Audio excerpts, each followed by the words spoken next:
Hello বন্ধুরা, good morning. তোমরা সবাই কেমন আছো? আশা করছি ভালো আছো।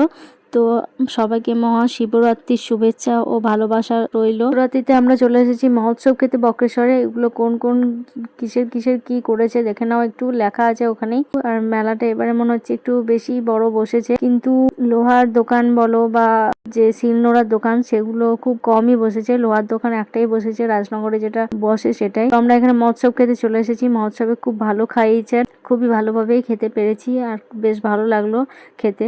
আমরা গোপালের মন্দিরটাতে খেলাম, গোপাল মন্দিরে। এই গোপাল মন্দিরে তো চলো একবার বক্রেশ্বর মন্দির থেকেই ঘুরে আসি। ভেতর থেকে বাবার দর্শন না করলে তো আর সন্তুষ্টি হয় না, তো মন্দির থেকে একবার শিবরাত্রির দিন ঘুরে আসি। দেখা যাক কতটা ভিড়। শিবরাত্রির দিনে তো প্রচুর লাইন ছিল, পঞ্চানন ভিলা পেরিয়ে গেছিল লাইন, এতটাই ভিড় জল ঢালার। তো আজকে কতটা ভিড় সেটা দেখবো একবার, যে কতটা ভিড় আছে। তার আগে তোমরা কে কে শিবরাত্রি করেছো আর কে কে মহোৎসব খেতে বক্রেশ্বরে এসেছো অবশ্যই কমেন্টে জানিও, আর কেমন কি খেলে সেটাও জানিও। আর বিভিন্ন জায়গায় বিভিন্ন রকম খাবার দেওয়া হচ্ছিল, কোথাও খিচুড়ি, কোথাও অন্নপ্রসাদ। তো এরকমভাবে বিভিন্ন জায়গায় বিভিন্ন রকমের খাবার দেওয়া হচ্ছিল, কিন্তু খুব ভালো খাওয়া দাওয়া হয়েছে, ভালোই খাওয়ানো হয়েছে। তো বেশ ভালো লাগলো। আর ঠাকুরের প্রসাদ সেহেতু সব খাবারই ভালো লাগে, খাবার কোনোটাই খারাপ হয় না। ঠাকুরের নামে যেটাই করা হয় সেটাই কিন্তু ভালো হয়। তো সেই হিসাবে সমস্ত প্রসাদই কিন্তু ভালো হয়েছে। এটা হচ্ছে বক্রেশ্বর ভেতরের মন্দিরের লাইন।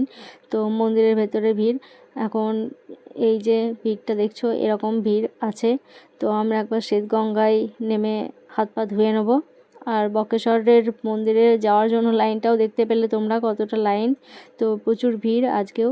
এই নন্দী বাবাকে আমার খুব ভালো লাগে, তো আমি কানে কানে কিছু বলে দিচ্ছি। আমার মনে হয় যেন আমি বাড়িতে নিজেই গিয়ে রাখি, প্রত্যেকদিন কানে কানে বলবো আর উনি শুনবেন।